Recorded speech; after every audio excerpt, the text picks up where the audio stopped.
Hi, welcome back to my channel. If you're new here, my name is Natalie Megan and this is Weirdo Book Club. Today, let's go. We got this. Today we will be discussing a book that I did not anticipate reading because I'd honestly never heard of it. But after receiving two different comments from two different people on two different platforms about this book, I felt like I should probably check it out, right? Wrong. Today we will be reading and reviewing Little Stranger by Lee Rivers. A book that was pitched to me as being worse than Haunting Adeline. And by law, I have to read something like that, So that's how we got here. This book is awful and nasty and is one of the only books that I've read recently that made me physically queasy. Like I felt really, really uncomfortable. And it had me considering switching to a new hobby because maybe there's a hobby out there for me that doesn't cause any harm emotionally or otherwise. And thanks to today's sponsor, Skillshare, I might just be able to find it. Skillshare is the largest online learning community with classes taught by creatives for creatives with a variety of subjects to choose from. From things like digital design and video editing to software and social media management and AI tools, you can find something to do with your time that doesn't hurt you in the way that my hobbies tend to hurt me. And not only can Skillshare help you find a new hobby, but it can enhance the hobbies and skills that you already have and take them to the next level. In my hunt for a less damaging hobby, I found some pretty cool classes covering things like crocheting and candle making. Those sound relaxing. A very popular candle making class taught by John Norman, a self-described John of all trades, that's clever, is called Candle Making. Scent Your Way to Paradise. And honestly, I need to do that. He'll show you the basics of candle making and help you, in fact, scent your way to a peaceful paradise. But honestly, there's so much for you to choose from. You're guaranteed to find something cool to explore or something that you're already interested in that you can just learn more about. And you can do it at your own pace, which is something that I really appreciate as a very scattered human being. The first 500 people to click the link in my description will get 1 month free trial of Skillshare. You can find something cool to explore or a hobby that you're already interested in. You can learn more about, and it helps the channel. So I appreciate you and I appreciate Skillshare. Thanks again for sponsoring this video. I really don't want the ad to end because I don't want to do this, but onward we must go. Okay, I can do this. I can do this. We can do this. We can do this. We can do anything together, right? So disclaimers, the first one's always the same. This review will contain spoilers, opinions, and general shit talking. If you're the author, fan of the author, or someone who liked this book and doesn't want to hear me shit talk it, I don't recommend staying. I hated this book. And I'm not going to be quiet about it because this is my channel. If you don't think you'll enjoy something like that, don't stay. The second disclaimer is about the book. This book has a lot going on, and it has a lot of dark, disturbing things that go on in it. So I want to just give you a little warning before we get to the content warnings and all of that jazz, okay? I want to let you know that there is a foster sibling incestuous thing going on here. Not only that, but a lot of the intimate scenes between these foster siblings who were raised together from age 7 are happening when they are teenagers. It was rough to read. I went in blindly. And I didn't know what it was going to be about. I didn't read the synopsis before I read. I just dove in because my list of triggers is very small. And to be fair, this doesn't usually upset me in such a way, but it was so graphic, and I don't like that. I know it's probably controversial to say, but I do not derive pleasure from hearing about teenagers who were raised as siblings together doing stuff. I understand we're going to talk about it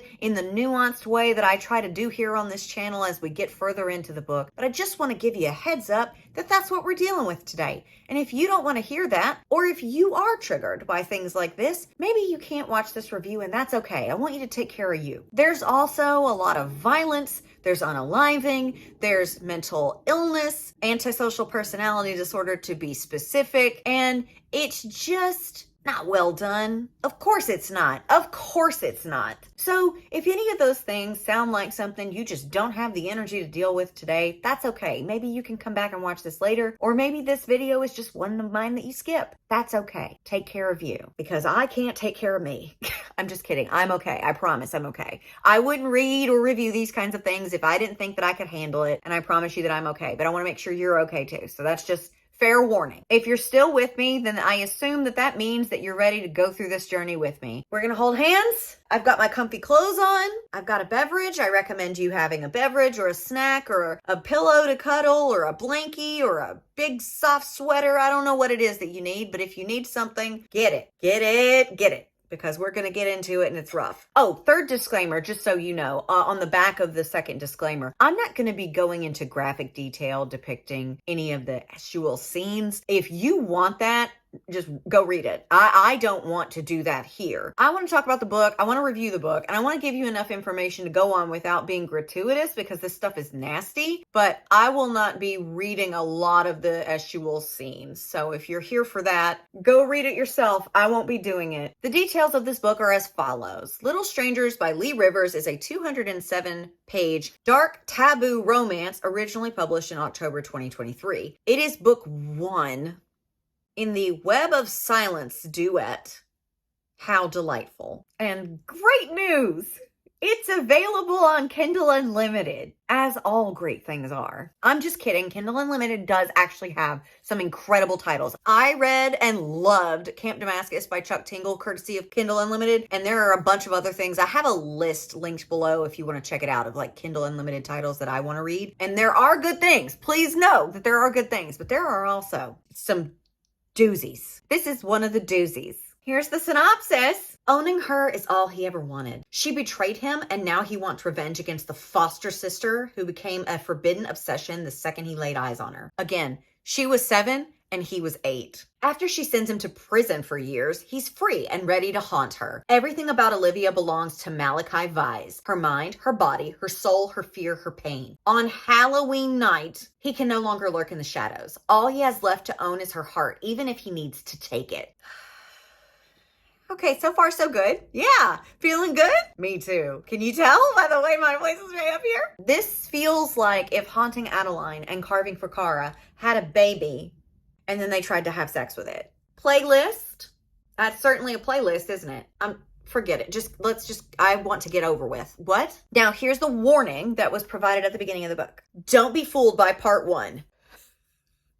Keep that in your mind, okay? Don't be fooled by part 1. This book is one of the darkest I've ever written and contains a lot of triggering content that some readers may find unsettling. Hold on now. I finished this book, and now that I'm back here with the synopsis, what do you mean don't be fooled by part 1? Part 1 is dark and disturbing and disgusting too. What do you think is happening in part 1, Lee? I'm not saying, Lee, you better not be here. Please go. I hate this book. You won't like me.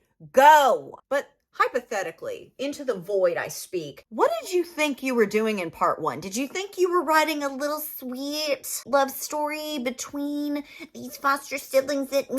No, that's not what part 1 is. I'm in the future. That's not what part 1 is. Can you tell I'm upset? Don't be fooled by part 1. It's not wine, roses, flowers, rainbows. It's incest, which somehow keeps finding its way back to me. Let's keep going. If dark and taboo books aren't for you, then this isn't your jam. Really, if anything listed triggers you, I beg you to stop now. Think about your mental health and send this book back to where you found it in the pits of hell. The characters are foster siblings, not blood related, but are raised together. If you're comfortable with heavy somnophilia, doing it with someone while they're asleep, CNC, consensual non-consent, dubious consent, drugging, branding, choking, over a dying body. Wait for it, man. With other, like brother, sister, night. It's not a... I have to get through it. Let's start over. If you're comfortable with heavy somnophilia, consensual non-consent, dubious consent, drugging, branding, choking over a dying body, with other kinks like brother, sister kink, knife play, primal play, blood play, pain, screwdriver, fear, light breeding, anal, and spider play, Malachi Vise, my new favorite mute psychopath, is waiting for you.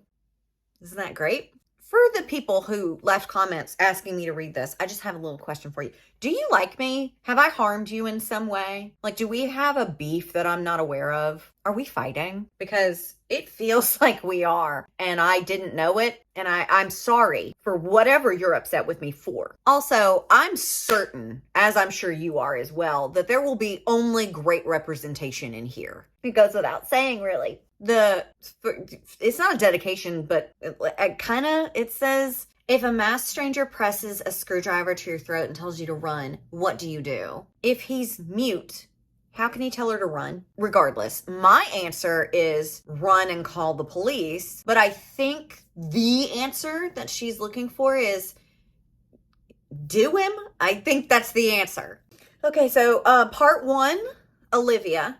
Chapter 1, Olivia. Aged 7. Is she a cheese? She's 7. And her mom, and her dad are at the airport, and she's eagerly awaiting the arrival of her brand new brother, who is a year older than her. So she's aged 7, and he's aged 8. Mommy holds my hand as I bounce on my sparkly pink dolly shoes excitedly. The airport is very noisy from all the people rushing around, crowds running with their suitcases ready to go on the big plane. Already I'm upset. Why must we be aged 7 in the first person? I hate this. I hate reading children voices, especially in this context. I mean, I know I'm really good at it. You don't have to say it, but I hate it. Anyway, she overheard them talking about her new brother and how he's been abused, and they've said that about her before too. Cool, sure, whatever, forever. He's here, yay! Sweetie, this is your new brother. Remember when me and Daddy rescued you from that evil place? We rescued him too. I fear this may not be the healthiest preamble on the day of the adoption to give to a 7-year-old, aged 7-year-old. You rescued them? They're not labradoodles. Anyway, here he is, and he looks sad. So she approaches him and asks if he likes her pretty princess dress. The boy stares at me, taking one step closer, making me look up at him. He's like the fireman who took me out the burning house. A big walking human tower. He's 8.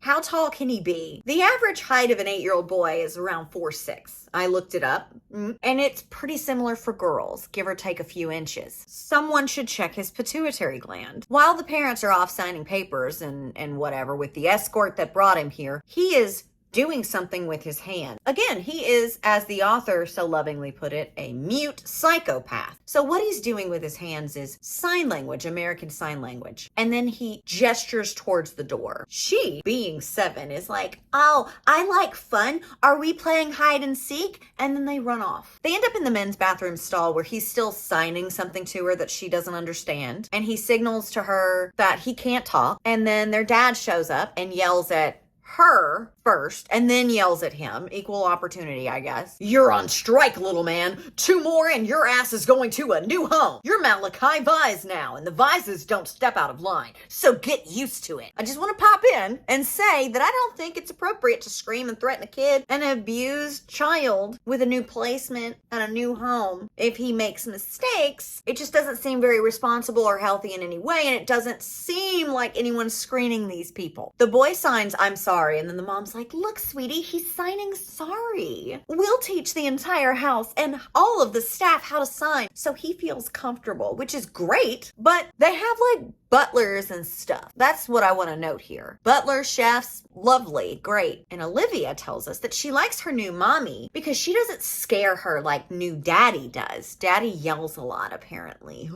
All of this is concerning, but who cares? It's not nearly as bad as things will get, I promise. In the car on the way home, Malachi, aka Baby Michael Myers, stares at Olivia the whole time. And she's creeped out, as she should be, but she just keeps smiling at him and hoping that he'll settle down. When they get home, they go to their room. Their room, yes. They are sharing a room because apparently their parents think it would be a great bonding experience for them. And I have to say immediately, no. Your house is described as a manor with a full staff of like maids and chauffeurs and butlers and chefs. And they have to share a room. Put them in separate rooms. They're little girl and little boy. You put them in a separate room. No. Anyway, she starts showing him her dolls and asking asking if he wants to play, and he then decapitates one and then hugs her really tightly and signs a bunch of other stuff. And she's like, I don't know what you're talking about, and gives him pieces of paper and a pen and asks him to write down what he's trying to say to her. And he writes the word mine. Chapter 2, Olivia, aged 11. I don't understand. She's taking her piano lessons to try and learn how to play the happy birthday song for Malachi because he never wants to do anything fun on his birthday, and so she wants to cheer him up. He still isn't speaking, even though apparently he can. He just chooses not to because of the trauma, which is a valid thing that happens to people. They will have a trauma happen to them, and then they will be nonverbal as a result. It's a whole thing. Again, I just don't feel like, I'm just really upset and unsure of this whole thing. He's turning 12, since, remember, she's aged 11. So he's aged 12, and they still share a room. Mom was gonna move him, but he begged to stay because he's scared of the dark, and sometimes they sleep in the same beds together and cuddle. Oh boy. Her dad really doesn't like it much, seeing as he gave Malachi a black eye the other day. She saw it when he came out of his office or something. I don't know. All of it's fun. It's just so much fun. Sarcasm. Malachi walks in as the lesson wraps, and he watches her as she finishes it out, and then he asks her if she'll teach him. So he sits down on the bench with her, and she plays happy birthday for him, and he signs thank you, and then kisses her cheek, and then this cheek, and this forehead, and then lips. You're a boy! Mommy says we can't kiss boys. To which he signs, I'm your brother, so it's allowed. Mom sees this, though, as she walks in carrying a cake, which she drops. And then later on, she tells the dad about it, who drags him out of bed while he's sleeping and does something to him. And then he lets him come back into the room that, again, they share. And Olivia holds him while he drifts off to sleep. If this wasn't a dark romance book, this would be endearing. They are adopted. They have each other. They're bonding. They're close. They're there for one another when they're having hard times, when they're scared of the dark. But it is a dark romance, so I'm feeling sick. Once again, I want to ask, what about this is supposed to throw me off course? Remember, don't be fooled by part 1. I'm not fooled by part 1. Part 1 is just setting the scene for gross things to come. Chapter 3, Olivia, aged 16. Oh, great. They're teenagers, so that would make him aged 17. She's getting ready to go to cheer practice, and she can't find her lip gloss. Malachi appears holding it. She apparently left it in the kitchen. Again. Doe. Silly sister. She tells us through a vivid description of his features that he's growing up nicely. Chiseled face, muscles he got from running, barf. Sometimes they run together, and they listen to Taylor Swift if she chooses the music, and they listen to Bad Omens if he chooses the music. Cool guys. Cool guys alert. All her friends want to make out with him a little bit, which they gush in the group chat that she's in, which I find weird also. I did not grow up with a brother, nor did I grow up with the ability to group text. However, if I think about it, I don't want to hear how you want to rail my brother. I don't want to hear it. And I don't think she wants to hear it either, but for different reasons. But they do. They want to make out with him, even though he's not exactly popular. He's the silent weirdo. How cool. I'm the loud weirdo. It's just, He asked her where she's going, and she's like, Abigail's having a sleepover. I thought we were going to cheer practice. He doesn't have any plans, though, aside from maybe a joyride on his motorcycle that his parents bought him. And smoking. Smoking. He does it all the time, and everyone can smell it, even from his room across the way. Oh, thank God they don't share a room anymore. They finally moved him out after he kissed her on the mouth again during a family board game night. And shucks, she hates it. She's so lonely without him. But thankfully, on stormy nights, she can still sneak out of her room and sneak into his and snuggle in bed with him. He never turns her away. He's such a protective brother. Tell your group chat about that. I dare you. Tell them and see what they say. Tell them and see what they say. That's all I'm saying. He's a little annoyed that she's got cheer practice and a sleepover, and he's like, stay here and watch a movie with me instead. And she's like, nah, fam. Literally, fam. I already said I'd go. We'll watch a movie tomorrow. To this, he grabs her hair and smears her lip gloss all over her face, and then, breathing heavy, leaves. She didn't pull away during this either. She wanted him to pull harder. She wanted what? She wanted what? These children need to be in therapy. Therapy. Intense. Outpatient at the very least. Time skip 3 days later. She enters into the kitchen where her mom is cooking dinner. Her dad is at work as per usual. Apparently he is a very famous criminal defense lawyer, and her mom used to be a judge and worked just as much as dad, but now that they're here, she stays at home a lot more and she paints most of the time. That's so nice. Do you work with acrylic or watercolor? Take these kids to therapy, please. Art therapy. You can do it together. She trauma dumps a little bit on all the memories that she has of her life before she was adopted. The short version is addict mother, no food, neglect, baby brother died to the neglect. All of this to say that she loves her new mom and dad, even though he's mean sometimes. Malachi enters the room and gives her a look, because apparently the night that she went to the sleepover at her friend's house, he snuck out of their home, snuck into her friend's home, and kidnapped her and took her back home so that they could watch a movie and go to sleep together. But that's a normal thing siblings do, right? Again, ask your group chat. Crowdsource this shit. I bet you'll get some strong opinions. And also, what do you tell them when they wake up the next day at the sleepover and you're just gone? Did you leave a note? Are their parents not concerned that you were kidnapped in the middle of the night? But seriously, vibe check this shit with the group chat and see how it goes. See if they invite you to any more sleepovers.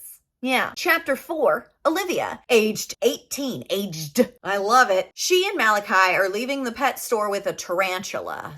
Yay. She is livid because she's afraid of spiders. And of course, he got one. She drives them back home where their parents are not. They're apparently out of town shopping for a new rescue. Adoptee. Sorry. This is their language, not mine. I hope it's not another brother. I adore Malachi, but he's a lot of work sometimes, especially with his possessiveness. It started to show more when I was 16 and went out for sleepovers, girls' days, or even to the gym. Every time without fail, he'd blow up my phone with messages because obviously he can't call since he can't talk. Yeah, obviously it elicits that you wouldn't need to explain it to me then, dumbass. I used to work at a TTY relay call center where I helped facilitate calls between hearing people and people who were deaf, hard of hearing, or speech disabled. And so I'm going to say one more time that it doesn't really feel like she's being respectful of this, but she's not being overtly disrespectful. Ignorant is really the way it's coming across, but I digress. She goes on to explain more things that I want no information on, like how she loves him and thinks of him and pictures his face when she,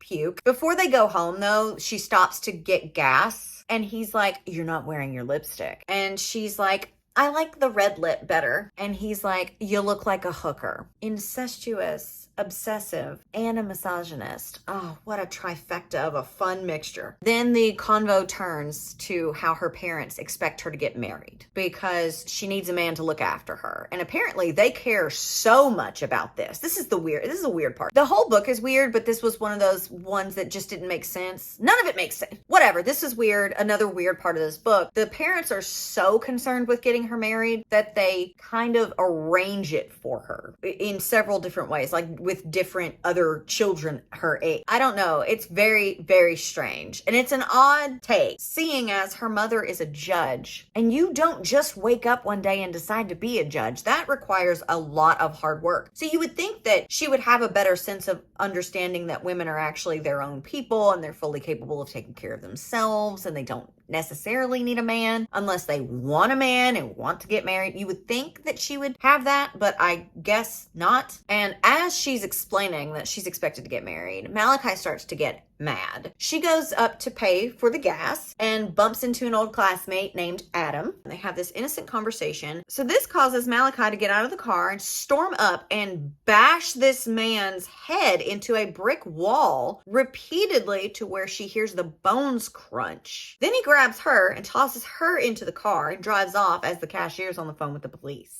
She's shocked, horrified, and a little horny. Therapy! Why am I imagining him holding me down and why is my underwear damp? Stop it! Stop it! Get some help. She asked him to take her to her friend's house and he's like, no. She's like, I'll scream. She didn't say that, I did. She's like, I'll scream. He's like, so do it. So Rocky, They get home just as their parents and the police are arriving. It's a party. The cops suggest that maybe they get some help for Malachi. I agree. Adam doesn't want to press charges. Under one condition. They promise Olivia to Adam. Bitch, this is so stupid. What is this, 16th century France? Malachi signs to her that he will kill anyone that touches her, and she believes him. So do I. They slip out as their parents continue to argue, and she's like, I hope you're happy. Time skip, she's in her room, and her mom comes to check on her. They have a chat about how gross it is that Adam wanted to blackmail them in order to not press charges against Malachi. Not gross enough for her to not take the deal, mind you, but still so gross. And Malachi refuses to tell anyone why he did this. Her mom asks her if he's ever hurt her, and she says, no, of course not. What do you mean, of course not? Why would this not be a regular question to ask after he just bashed a guy's skull in for speaking to you? Malachi isn't like us, Olivia. I'm not sure why we thought we could handle someone like him. He's troubled, and so, I don't know. His controlling and possessive tendencies over you are dangerous. Even when your father kisses your forehead, Malachi glares at him like he wants to slit his throat. He won't speak to a therapist and won't touch medication, and I fear that he really needs both. Why would he need them? Mom goes on. Malachi has issues, as well as the trauma from his life before coming here that triggered his mutism. He isn't mentally normal. Have you ever heard of ASPD? That's antisocial personality disorder. Sure, but Malachi isn't a psychopath or anything. He's just quiet and has a temper. He was diagnosed at 15, sweetheart. And your father and I think that maybe we would ask him to leave now that he's 19 and at an age to support himself. My teeth crush together as I throw off my duvet. No, I force out. If he goes, I go. Please, go with me on this, okay? He's diagnosed at 15, right? So that would mean that you took him to a specialist in order to do testing, right? And you've had him in therapy enough to have the therapist attempt to speak to him, have a conversation with him, and prescribe meds to him. So that would mean that he had to have interacted with these doctors to a certain extent to be diagnosed, wouldn't he? That he can't just walk in, stare blankly at the wall, and then they're like, antisocial personality disorder. And with your background as a judge, and he's a criminal defense lawyer, I would think that y'all have a little bit of tangential experience of people who are criminals, but also have some pre-existing conditions, mental illnesses, behavioral personality disorders, what have you. So you have a little bit of knowledge on this whole thing. So why then would your first thought be, let's kick him out? You've known he has some problems for a while, it seems. You know that his needs are a little deeper than just needing to learn how to stand on his own 2 feet. That's not the issue here. This isn't something that he'll grow out of thanks to the School of Hard Knocks. And y'all are clearly well off with your mansion and your full staff of people that serve you. But sure, kick him out. Let him smash some more heads. For a judge, you're not really utilizing good judgment here, I fear. Also, if he goes, I go, stupid. You're stupid. That's what most teenagers are. Stupid. No shade. You just make very impulsive, emotional-based decisions, and I should know because I was an emotional teenager myself once, and I made rash, emotion-based decisions often. Don't be stupid, Olivia. Why would you do that? Malachi needs space and no restrictions, and if he's living under our roof, he needs to abide by our rules. Your father can't even be in the same room with him without feeling uncomfortable. You can't leave. You have ties to our family. You're a vise. I promise you, Mom, if Malachi goes, I will leave with him. He needs space and no restrictions. I don't have a lot of information on this, so I'm not going to act like I know anything, but for some of the mental disorders that I do have and that I have seen in other people and experienced with other people, no restrictions is rarely the prescription. We're never just told, like, live free, die hard. But I don't know, just kicking him out and giving him no restrictions and space and free reign to do whatever he wants doesn't seem like the best plan of action to me. And if you have antisocial personality disorder, if you've been diagnosed, feel free, if you have the energy, to hop in my comments and let me know if any of this makes any sense. Because it might. I might not. I might be stupid. It's known to happen. But aside from all of that, she's like, no way, Jose. If he goes, I go. He just attacked and brutalized a classmate of mine unprovoked. But he isn't crazy.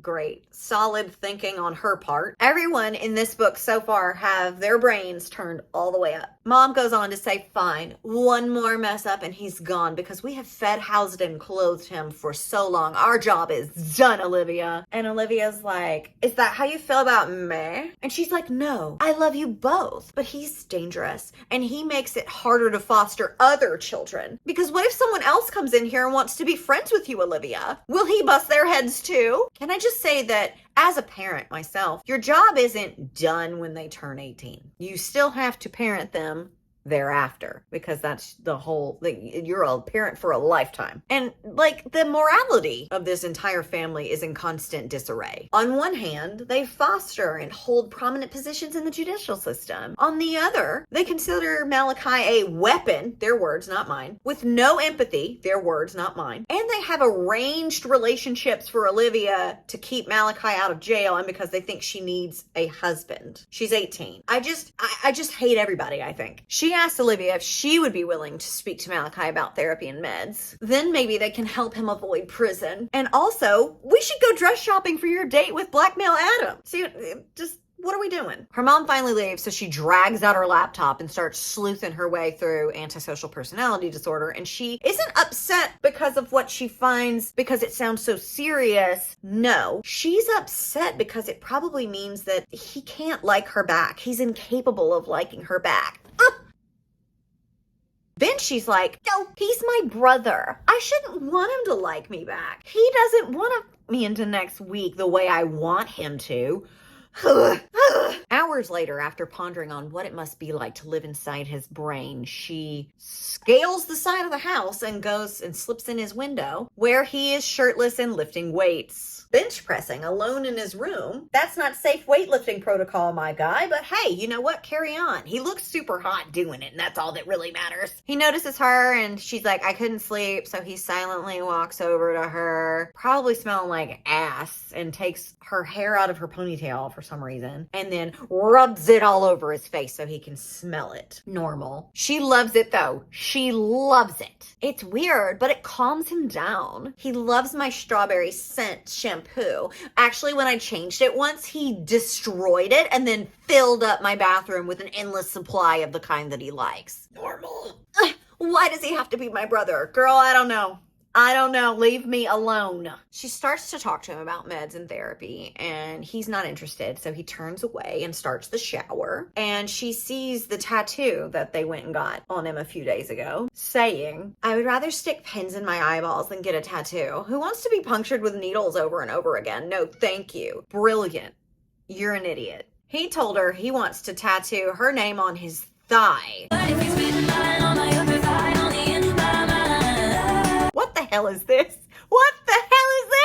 Before showering, he's like playing with his tarantula, letting him crawl all over, and asks if she's gonna go out with that guy. And she's like, yeah, I have to. Apparently she's going out with him in a couple of days. I would think that if you were assaulted in such a way, you would need a little bit more of a recovery time, but whatever. Malachi's mad, duh. But she's like, this is what wise women do. Anyway, he tries to give her the spider and she screams because she doesn't like spiders, and it falls on the ground. So she runs over to the bed and he climbs on top of her. And he holds his hand over her mouth. I wish someone would hold their hand over my eyes. And he is also, as she notices, fully erect. Yes, aren't we all? He gets up and she is goopy. He says to wait for him in bed while he showers. She does, but she passes the time doing something. I bet you can guess what. He returns though mid-moment, and they discuss her dates, and he is rage. He is fury. He is the night. Did you F them? She's like, let's watch a movie or I'm going back to my room. I'm not discussing this with you. They do watch a movie and she falls asleep in the middle of it, and when she wakes up, they just start pole vaulting over the line. Grinding and fondling and, we can't, Malachi. I'm your sister. She asks if that's how he sees her, as his sister. And he just signs, you're mine. Chapter 5. Can we pause a moment and just remember that not only are these people foster siblings who were raised together from age 7 and 8, but they are also currently teenagers, and she is a high school senior. Why are we doing this? What is the point of this? Anyway, 2 months has gone by and they still sleep together sometimes. But it's different now. He looks hungry at me. I'm sure he does. Their parents would be mortified if they knew how close they were. I am as a parent of not you. I'm still mortified. You're not even real. We're all mortified, bitch. It's not specific to your parents. Her mom mentioned that she's thankful for her going on these dates that she keeps setting her up on. And then she even saw one of them kissing her the other night. Malachi overheard her saying this, so he didn't talk to her for 2 weeks. Great, normal. He kidnapped her from another sleepover the other night and brought her back to his bed, too. Healthy. Even healthier and greater and fantasticer, she groped him while he was asleep. I am loving this. They're going on a family camping trip in a week or so. Aren't we excited? One of the boys she's dating texts her to see if she has time to see him before she leaves, and she's like, nah, she's not super receptive of it. She didn't sleep well because Malachi was out all night smoking and drinking and debauchery and with friends. He has friends. That doesn't make any sense, but okay. I love how he has friends, but she isn't allowed to. Cool. Double standards are the least of our worries, I assure you. So now they're in the car, en route to their little camping trip, and Malachi signs to her that he wants her to hold his hand. Their parents are in the front seats. And she's like, no, they'll see. So he's like, if you don't, I'll tell mom that you groped me the other night, which lets her know that he was actually not asleep. Great. Love blackmail. Love it. So he covers their hands with a flannel shirt and they hold hands. They keep driving, they keep holding hands. The parents start discussing the tent situation. They bought 2, one for them and one for the kids that are actually teenagers and definitely lusting after one another. But what a great idea. They get there and they start setting up the tents and they roast marshmallows and weenies and they're having a swell time. And then the parents are like, we're going to go for a walk to see the sunset over the cliffs. Y'all want to come? And they're like, nah. So they leave them there to go on a nature walk. That's nice. Take me to the cliffs with you. No reason. He lights a cigarette and then tosses her into their tent. This will go well. And then he asks for her to let him see her.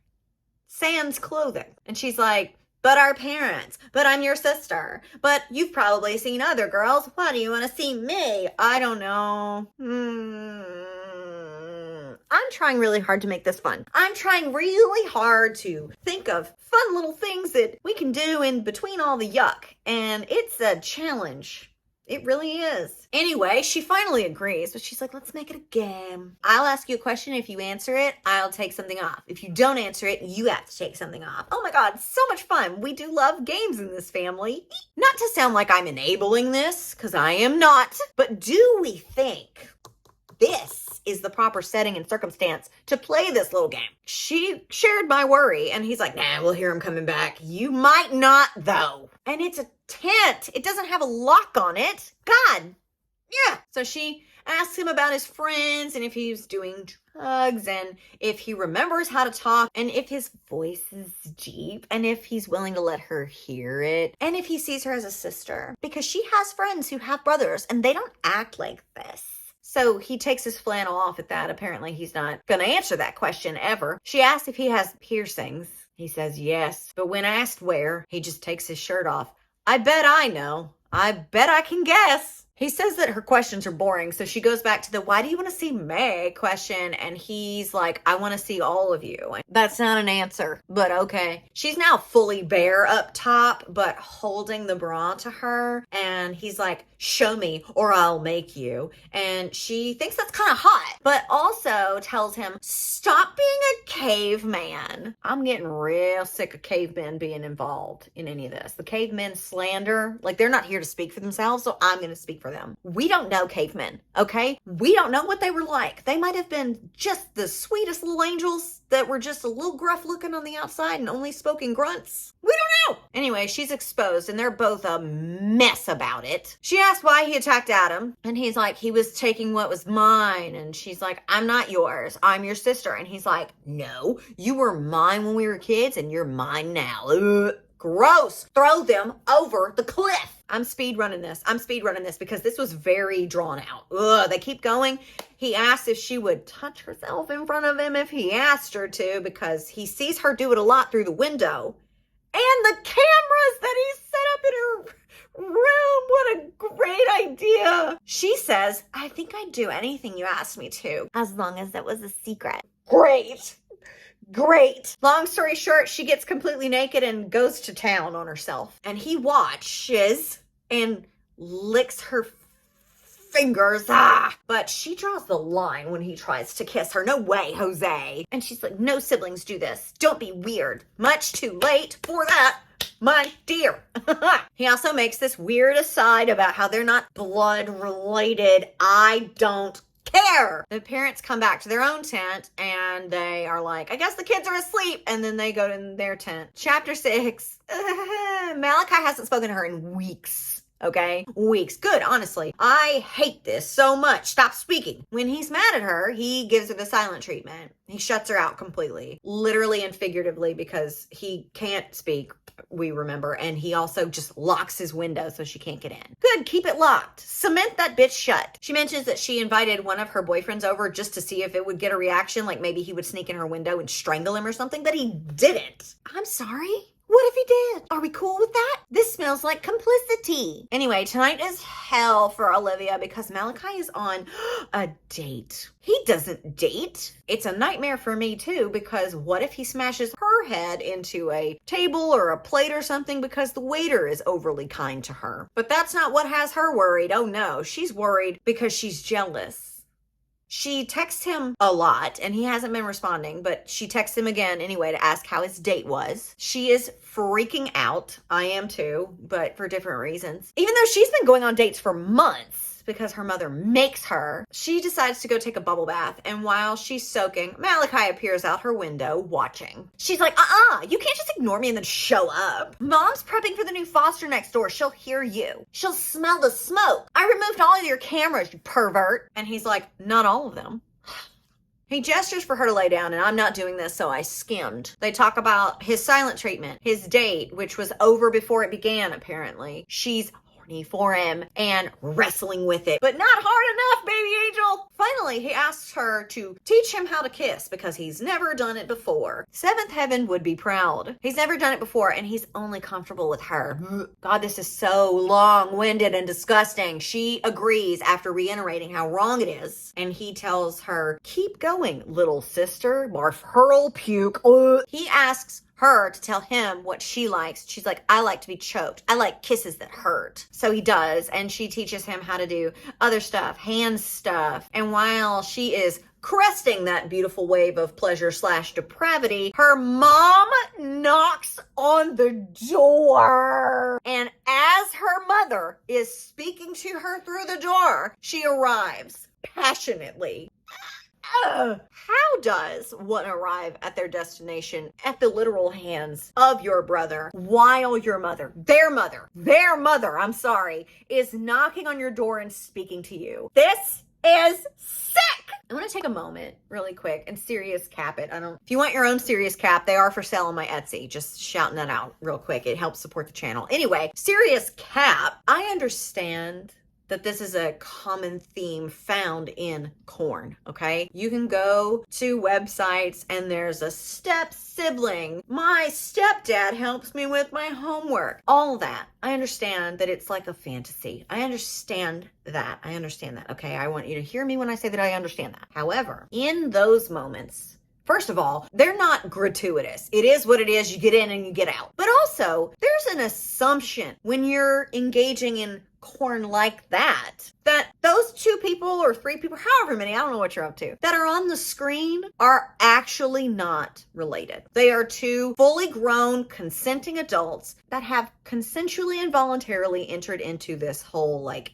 imaginative scenario. This little skit. That's part of what makes it okay. Not great, but it's not my thing. It might be yours. It's none of my business, really. But that's part of it, is like, it feels bad. It feels wrong to watch, right? But you also have that line firmly in place. You know that they're actually probably not related in any way. Now with this, that's not the case. I understand that they're fictional and they're completely made up, but there's no assumption that they're actually not related, because they are. They are related, raised as siblings. I don't care that they're not related by blood. The genetic aspect of this is not what concerns me. Age play and related play, I don't even know what the word is for it, are like things that people like to engage in when they consume erotica or porn or whatever it may be. I also just think it's important to note that the illusion of it is enough to play with that taboo kink that you might be interested in. And that is missing here because these are actually related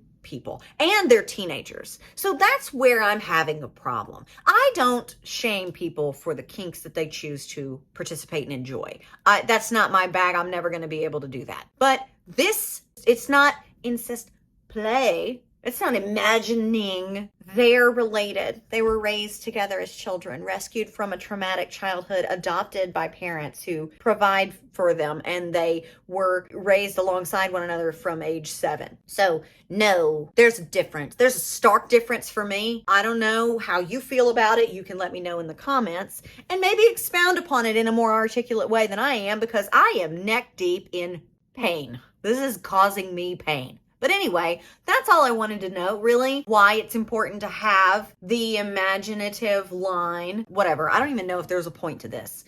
Serious cap, off. So after she arrives, spurred on by the voice of her mother from the doorway, both of the parents show up and are asking if she knows where Malachi is and if he's in his room. And Dad mentions that after Olivia's date, he had to get her the Plan B pill, and he's had enough of this. Like, oh my God. So that makes Malachi mad. And Olivia's like, they wanted me to sleep with them to prove my loyalty. What on earth is this buffoonery? What is this? Anyway, he's like, if you touch them again, I'll take them out. Kisses her and then leaves to go back to his room before his dad comes knocking. Chapter 7. The next day. He's still mad, and she's on a date with another man, child, dude, teen named Parker, where she's expected to stay the night with him, so he's even more mad, and tells her to come to his room and suck it. What a fun brotherly thing to do. She says no and gets ready to go to the mall with her friends. When she's heading out and she's in the driveway to leave, he grabs her out of nowhere and kisses her, and she's like, hey, cameras! Our parents will see. He asks her to come by later and teach him more stuff. That's the whole little game they're playing with each other, right? So she does. She stops by before she has to go to Parker's. Isn't that so sweet for her to make time for him like that? A wild Jacob's ladder appears. So we are really moving along, huh? And along with a I'll make it fit dark romance classics. We should be playing bingo. She is on the balcony on her knees teaching him, I guess, and their father yells up at him from the yard below, okay, and tells him to take whoever that is into his room for the love of God. Dad can see him, can't see her, and she thinks to herself, I wonder what he'd think if he knew his precious daughter was the one sucking his son's like the filthy little she is. He might unalive you, to be honest. He is a defense attorney after all. He could get himself off. Wait, no! He arrives as his dad is still talking to him. What is with these children arriving at the sound of their parents' voices? It's just all kinds of messed up. What are we doing? He then tells her to go kiss her future husband and think about all the ways he will do her in his blood.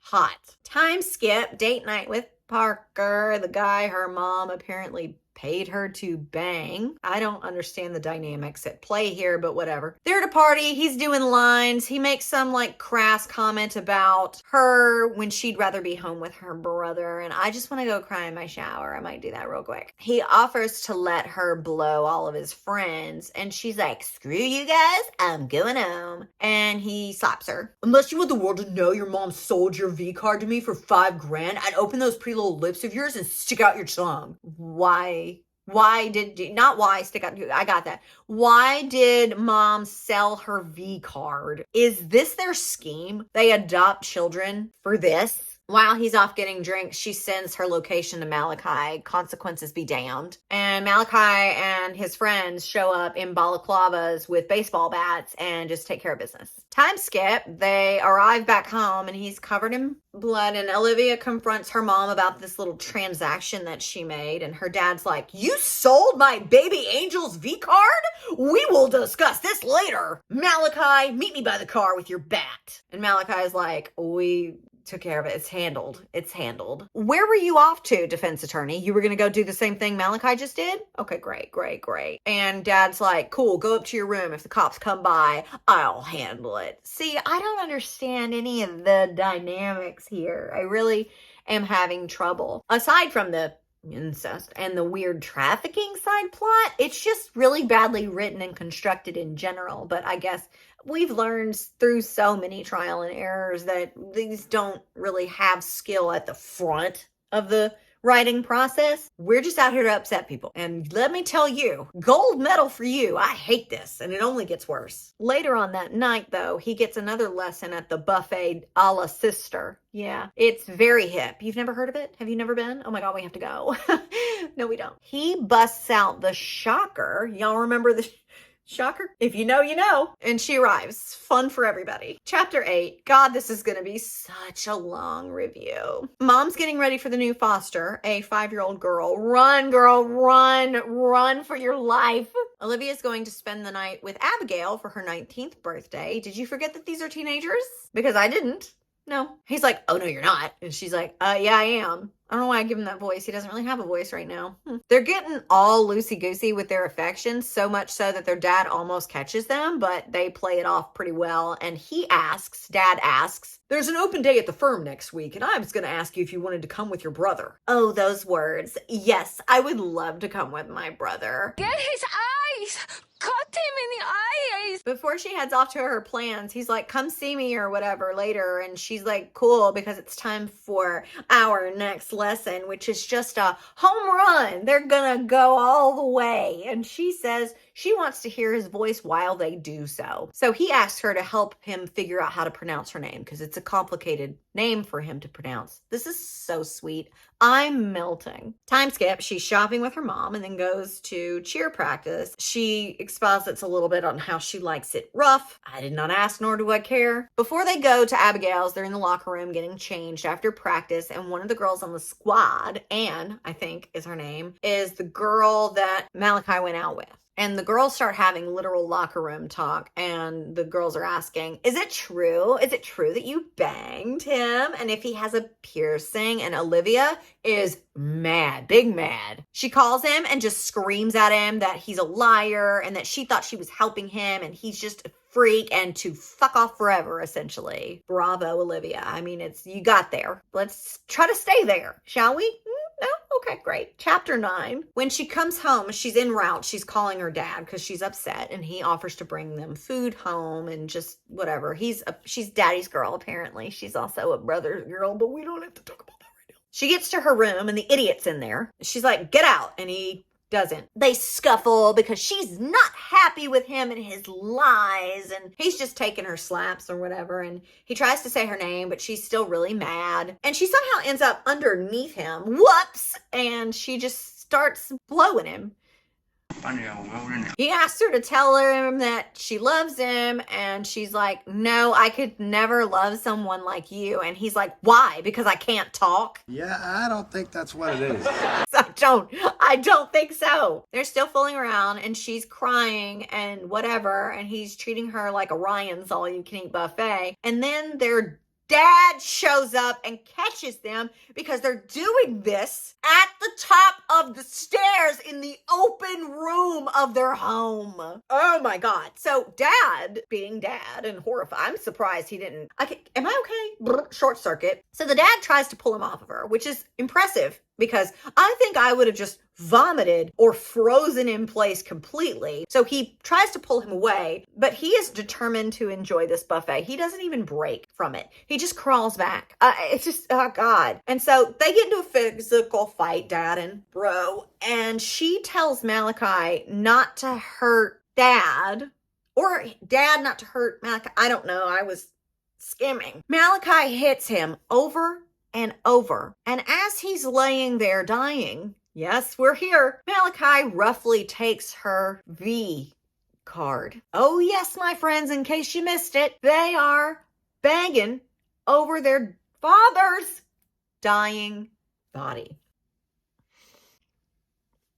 Don't let part 1 fool you. We're still in part 1. Fool me for what? Don't let part 1 fool you. This book is the darkest thing I've ever written. No shit. No fool. How many fingers am I holding up? Wow, you got it. I can't fool you. You didn't try. Anyway, once they both arrive, she checks Dad's old pulse and then calls for an ambulance.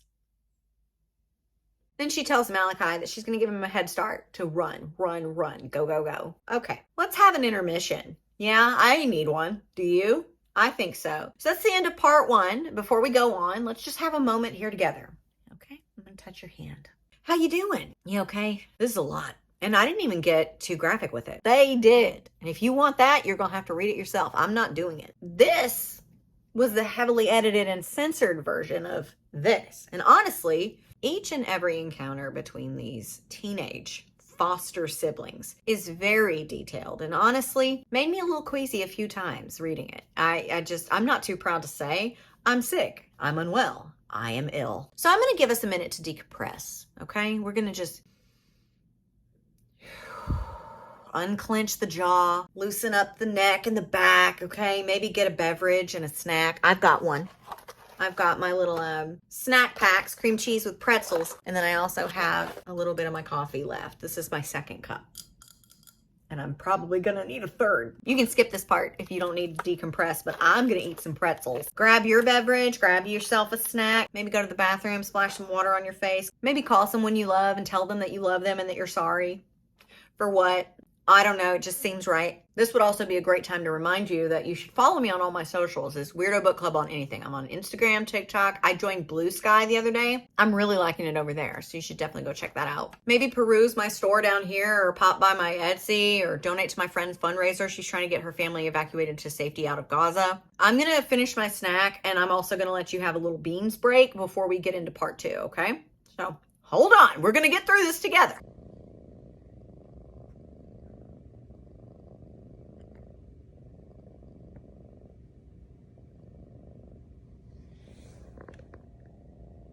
Okay, part 2, 8 years later. So this is chapter 10 and it's Malachi POV. A POV I did not need. The Twisted Sister was more than enough, but alas, here we are. Aren't we blessed? My beautiful Olivia, my beautiful, smart, twisted Olivia. You may have everyone else fooled with your kindness, with your warm smiles and soft voice, using them to get what you want in life, but I know you. I know the real you, not the fake facade you show to those near you, your posture, your style of clothes, the way you let the delicate moan slip free when you ride your own hand, thinking of what we could have had if you hadn't testified against me. Why would you give him a head start if you were going to testify against him?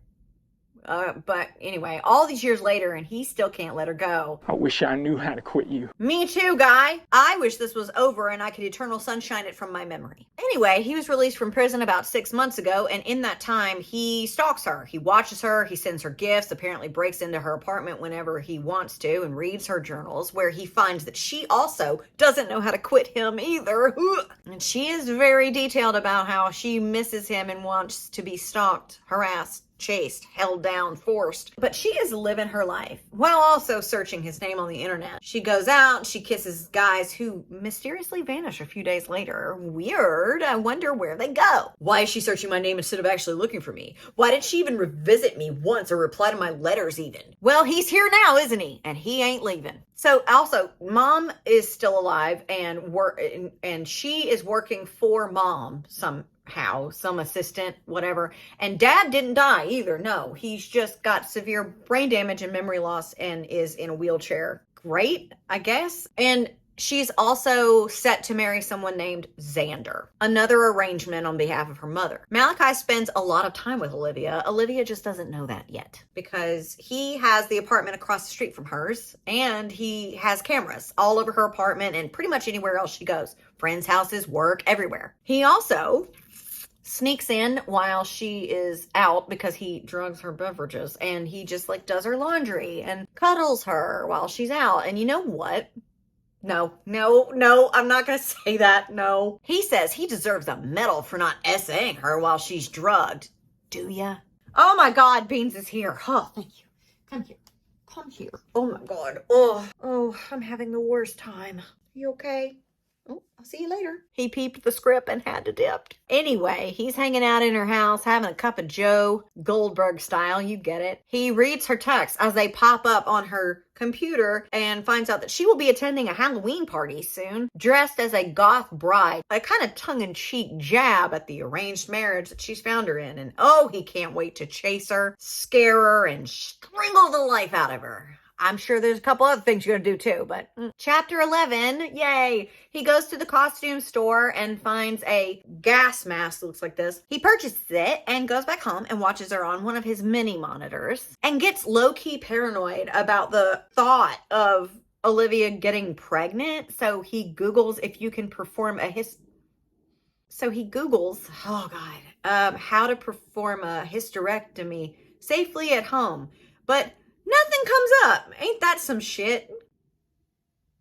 Anyway, he watches her make her way home, and once she is properly drugged, he makes his way in and draws her a bath, undresses her, and plops her in. He's so sweet. What's even sweeter is that he does end up essaying and R-ing her. He cleans her up and the mess he's made around the house, and then he goes through her phone looking at pictures of them and through all the letters he sent her that went unanswered, begging for her to come see him and for her forgiveness. He eventually leaves, and man, I wish I could too. Okay, chapter 12, she wakes up the next day feeling weird, understandable, and he is watching via the cameras, of course. She heads off to work and plans on meeting Abigail later for the Halloween thing, and he grabs his helmet and climbs onto his beloved Kawasaki motorcycle because, of course, he has a motorcycle. Every cliche from every horrible dark romance book is in here. If in one of the epilogues they share a sentient beverage between the two of them, I will have a bingo. As he's prepping to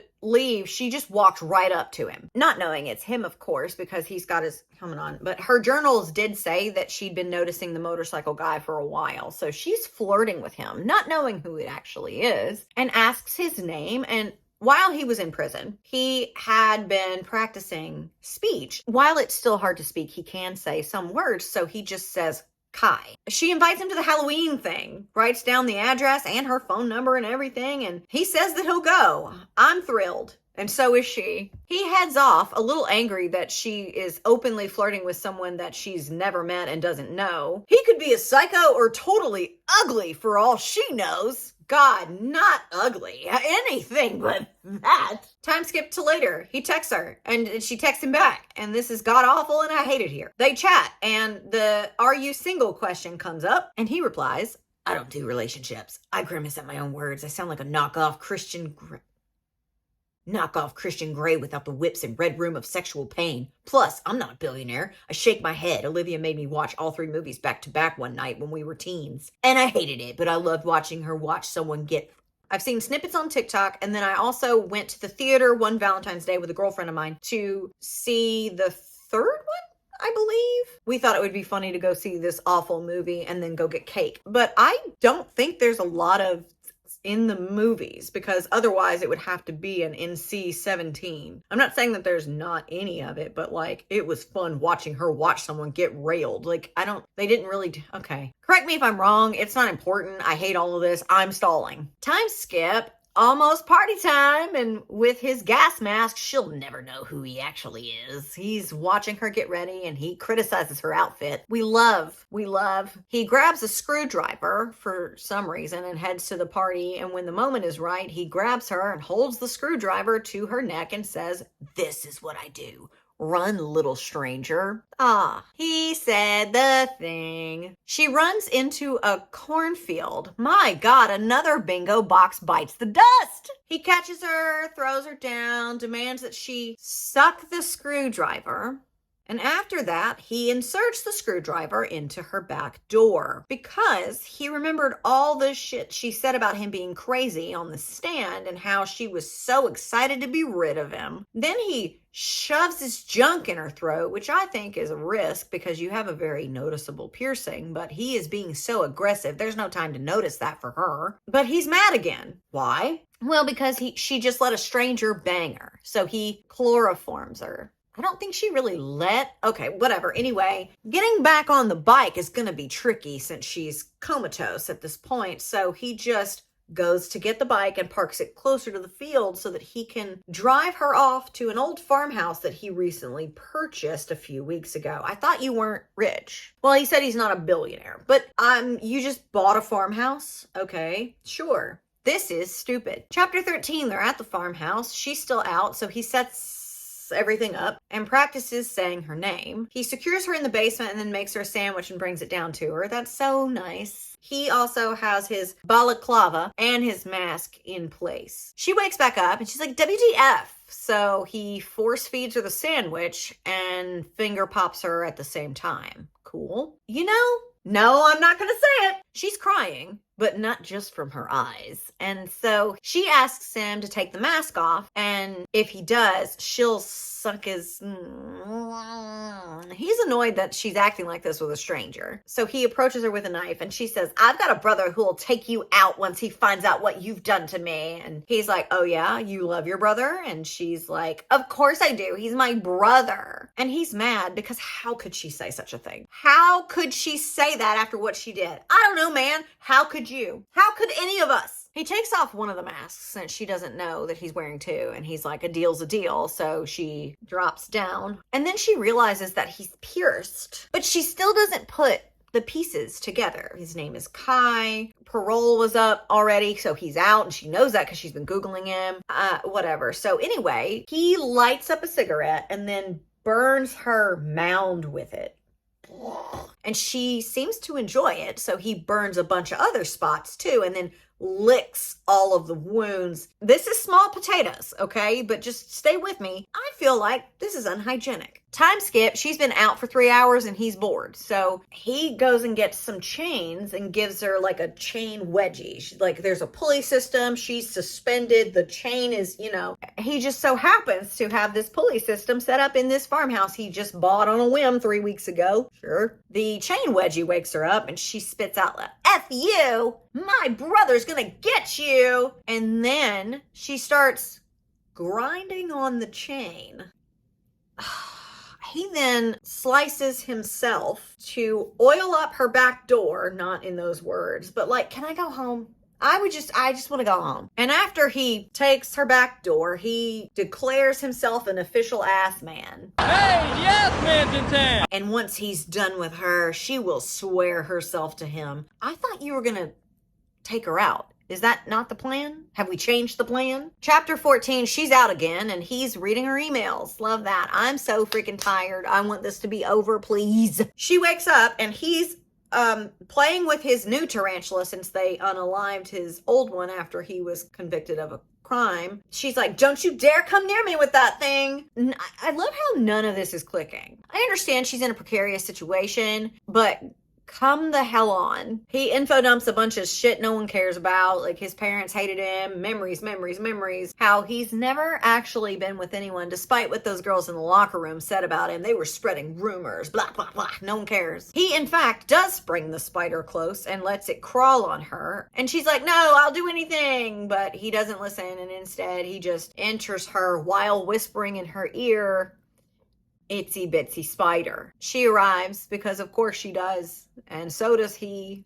Duh. He decides that she probably needs a bath since she's covered in a myriad of fluids and burns, so he draws her a bath and unhooks her from the chains. What a guy. He puts her in and climbs in behind her, and since he's situated in that way and she's really, really worn out, he takes all of the masks off since she can't see him anyway, washes her, dries her, and puts her in bed. He puts the mask back on and has a cig while he sleeps. It must be the balaclava because you can't smoke in a gas mask. Then he's bored again, so he bangs her and she wakes up, and as he enters, she looks at him and says, Malachi?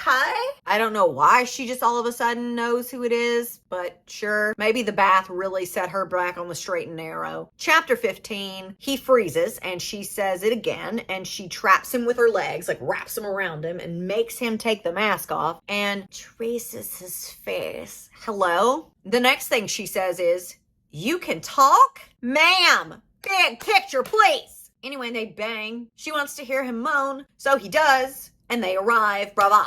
In the post-coital clarity, she's finally like, "What the F, Malachi?" And he's just like, "Anna lied," as if that's the main problem here, folks. She's like, "What took you so long? You've been released for months now." And then the convo turns to him being like, "I'm sorry for what I did to Dad, but this is our new home. I bought it just for you." And she's like, "Yeah, I don't want to live here with you, you crazy. Or anywhere with you for that matter. You almost unalived our dad. And I don't forgive you for that." But right when you feel like she might have an inkling of sense, she just starts backtracking almost instantly. "I'm sorry. I was so worried about the backlash that comes along with loving you. But if you love me, then I love you too." He says he loves her and that he needs her. And then she's like, "I don't need you. I'm getting married soon. And society." My neck hurts from this. And then she's like, "I can't even love you because you can't love me because of your diagnosis, remember?" So she starts to get dressed from all the clothes that he has bought for her and stocked in their brand new home. And then before she leaves, he goes all Meredith Grey. Pick me.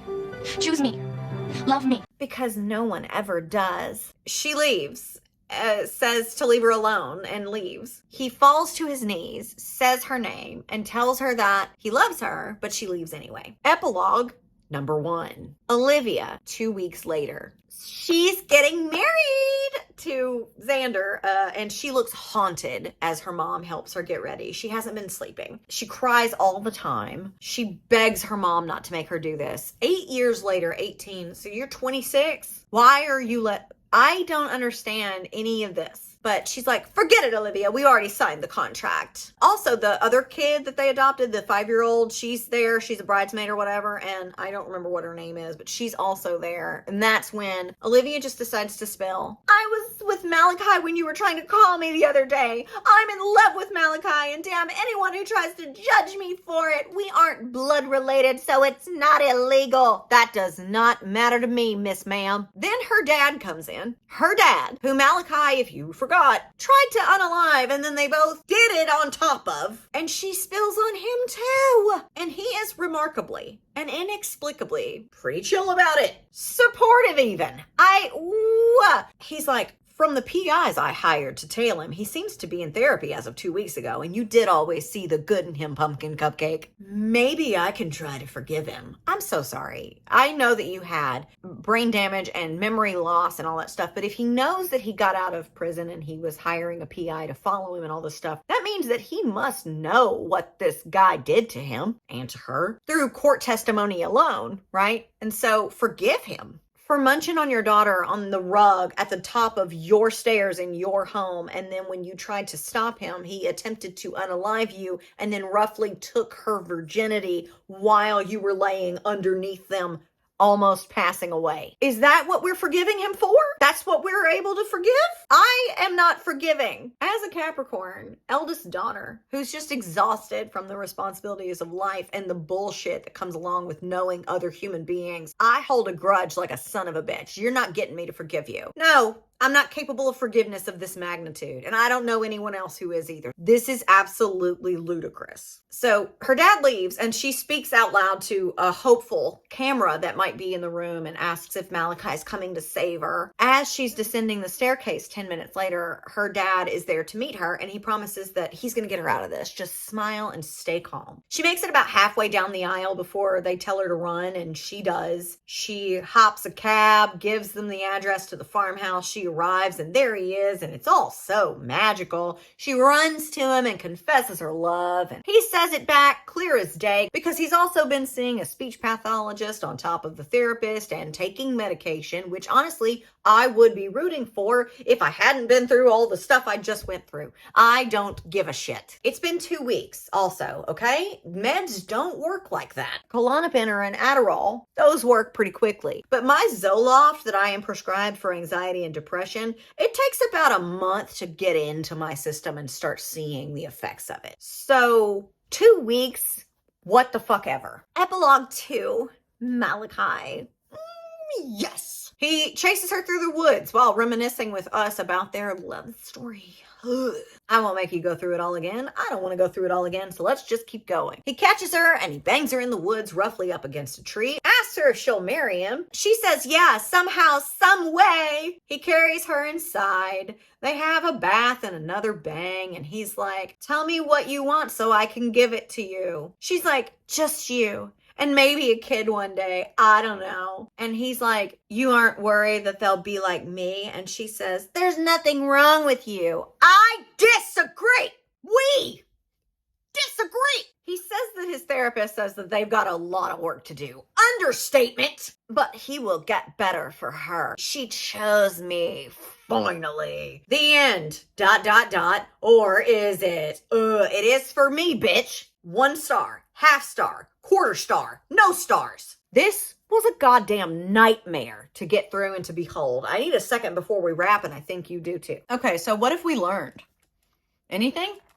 Feel free to leave it in the comments. I don't feel like I learned anything. I feel like I got dumber and a wee bit more traumatized, and I didn't need any help with that, I guarantee. I don't like this, and I don't appreciate it being like, if this is a book, if you don't like those kinds of kinks, it's not a kink. You're not pretending to be related. They were related. Like, that's not what a kink is. And I also didn't love that they were teenagers pretty much the entire time for the majority of the spicy scenes that we got. They were teenagers. One of them was in high school still. So no, I did not like this. None of those things that I just mentioned appeal to me in any sort of a way. If they appeal to you, brava, I guess. But I hated this. It was very detailed. There were a lot of spicy scenes between these two teenage siblings. Nasty. I didn't enjoy. It made me feel a little sick while I was reading it. And my husband was worried that this might change me forever. Thankfully, I think I'm gonna be all right. But it was touch and go there for a second.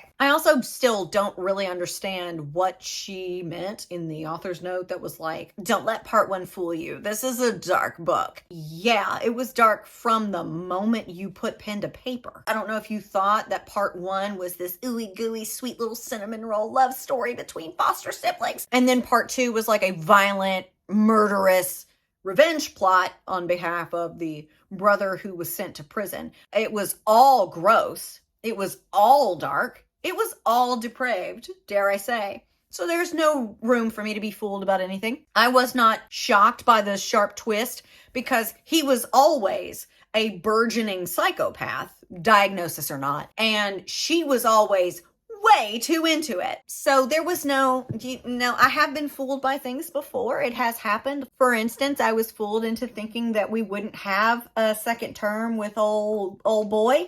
And here we are. And I am fully disappointed in that, but it also just kind of proves a lot of things to me and us and others that were also hopeful in that. So I am capable of being fooled. I don't know everything all the time. I know I am very smart and I'm also funny and hot, but I do sometimes get fooled and not understand what's going on. This wasn't one of those times. It was awful the whole time. Is it worse than Haunting Adeline? This is a tough one for me to answer because in one way it's much shorter. It was 200 and something pages. Adeline was almost 600. I do think that this was a little better written than Haunting Adeline, but that's not saying much. It's kind of like saying like, I would rather eat like bird shit than cow shit because, well, there's less of it and it won't be as bad. Like, that's what we're dealing with here. And I know that that's kind of mean, and I'm not trying to be mean. I'm trying to be critical. But in that same vein, I want to make sure that I say that I do think that Little Strangers was a little better written. It wasn't as choppy. It wasn't as try hard. It wasn't as edgy, shadow, daddy in the what. It was bad. The subject matter was bad, but I think that Lee Rivers is a little bit better of a writer just from a craft perspective. So do I think it was worse than Haunting Adeline? I don't think so. I think that it is a mixture of Haunting Adeline and The Wild and Carving for Kara. It has all of my least favorite things smushed into a book. But yeah, I didn't really have the best time with it. It was easy to get through, much easier than Haunting Adeline. So I don't think it was as bad or worse. So you guys owe me a soda. But it was bad. It was bad. And I feel like I'm different now. So throughout the thing, I kind of sprinkled in some things when we were needing to take breaks, but I'm going to do my wrap up now and you know, whatever. I appreciate you being here. Please like the video if you did like it, if you had fun. I don't want you to like it if you didn't like it. That makes no sense. Share it with a friend if you think they would enjoy it. Follow me on all my socials. They're all linked below. I also have a Bindery page, which is basically a newsletter blog where you can keep up with me. You can sign up for the free tier and get access to those posts. You can get a paid tier membership too, which supports the work that I do here on this channel and also helps me get towards the goal of becoming an imprint of my own one day so that I can publish books under the name of my imprint, which is Boneyard Picnic. Love that name. Love the branding. It would be a shame for it to go to waste. So I would really appreciate you signing up for my Bindery. If you enjoy the work that I do on this channel, it's just a nice spot to be able to keep up with me and get access to things early or bonus content. And anybody, even on the free tiers, you get to have access to the Discord community, which honestly, the Discord is so darling to me. Everybody in there is so kind. We have a bunch of channels set up where you can talk about video games or movies or music. And then also there's like a feelings channel and a place to share your pet, a place to share what you're reading right now, things that you love, things that you hate. It's a really beautiful little space. I have a lot of people in there that help make it beautiful. And so it's a fun place to be. And so you get access to that when you're on the free tier. Also, gentle but firm reminder, it would be really nice to get my friend to her donation to get her family members safely evacuated out of Gaza before the new administration takes over. He has said things about mass deportations in the past. He also has a very specific Muslim ban that he has spoken about too. All of that is very scary, and I am trying to get my friend's family to safety sooner rather than later. Once again, just as an extra initiative to help out, when we reach the goal, I will read and review Where's Molly by H.D. Carlton, a book that I am having nightmares about, even though I haven't lifted it or turned a page once. I am still dreading it with every single thing I have in me, but I'm determined to get their fundraiser goals met. Please help me do that. Share it if you can't donate. All of it's appreciated. Thank you again for sticking with me through this entire review. I hope I made it somewhat bearable and fun, even though the subject matter was just completely appalling from start to finish. I love you. You don't have to say it back. Leave a screwdriver emoji if there is one in the comments, if you made it this far, and roll the beautiful bean footage just so we can all recover. Hi, Beans.